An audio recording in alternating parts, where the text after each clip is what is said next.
Hello everyone, how are you doing? This is MD Tech here for another quick tutorial. In today's tutorial, I'm going to show you how to turn off or disable Focus Assist when playing games on your Windows 10 laptop, tablet, or desktop computer. So this should hopefully be a pretty straightforward process, guys. And without further ado, let's go ahead and jump straight into it. So all you have to do is open up the search menu, type in settings.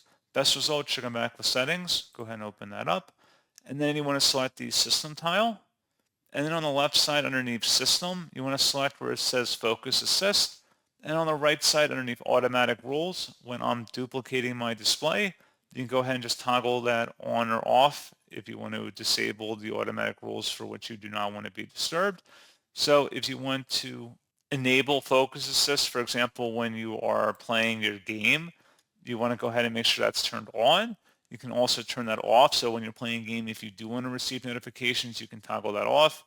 And if you select that, you can go ahead and just see the same information on this page regardless. So pretty straightforward process on that, guys. And as always, thank you for watching. I do hope that was able to help you out, and I do look forward to catching you all in the next tutorial. Goodbye.